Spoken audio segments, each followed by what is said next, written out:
Alikuwa mwanasiasa wa aina yake katika eneo la Nyanza ambaye alikwenda kinyume na mkondo wa siasa wakati huo. Zachary Okoth Obado alikuwa mtu mwenye ushawishi mkubwa wa kisiasa, lakini alionekana mara kwa mara kuwa mtulivu na mwenye kauli za upole. Hata hivyo, kuzama kwake baada ya kuhusishwa na mauaji ya Sharon Otieno kumefikisha mwisho wa safari yake ya kisiasa.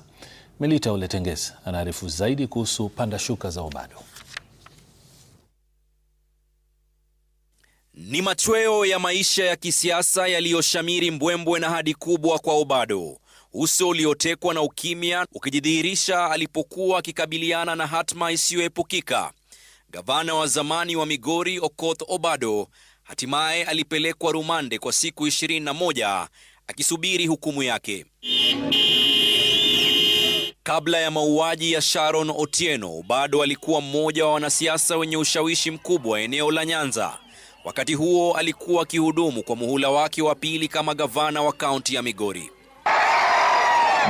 Alitawala ulingo wa kisiasa kama jabali lisilotikisika. Safari yake ya kisiasa ilianzia katika harakati za vyama vya wafanyakazi, hasa katika sekta ya wakulima wa miwa. Uhusiano wake wa karibu na wakulima hao ukimpa mizizi ya uungwaji mkono kisiasa mashinani. Mara nyingi walikuwa tayari kumlinda na kumtetea kwa njia yoyote ile, hata kwa kutumia fujo. Alikuwa na wafuasi waaminifu waliotekeleza maagizo yake bila kusita.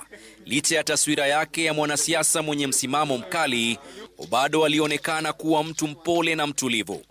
Alizungumza kwa sauti ya chini, hakupaza sauti, na wakati mwingine ilikuwa vigumu hata kumsikia akizungumza. Lakini kilichojificha kwenye utulivu huo ni mwanasiasa mwenye ujanja na pia mbabe mkubwa wa siasa.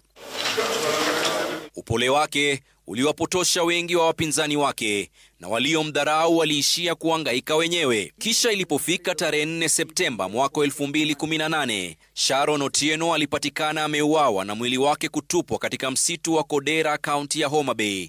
Tukio hilo likawa mwanzo wa hukumu kwa mwanasiasa ambaye kwa miaka mingi alikuwa akitembea kwa kujiamini mahakamani. Okoth Obado akatajwa kuwa mshukiwa katika kesi ya mauaji. Uhusiano wake wa kimapenzi na marehemu ukawa kitovu cha uchunguzi, huku wapelelezi wakikusanya ushahidi wa kisa cha mauaji kilichotikisa taifa, na hatimaye hukumu ya Jaji Cecilia Githua ikipigilia msumari kwenye hatma yake. Melita Oletengez, Runinga Citizen.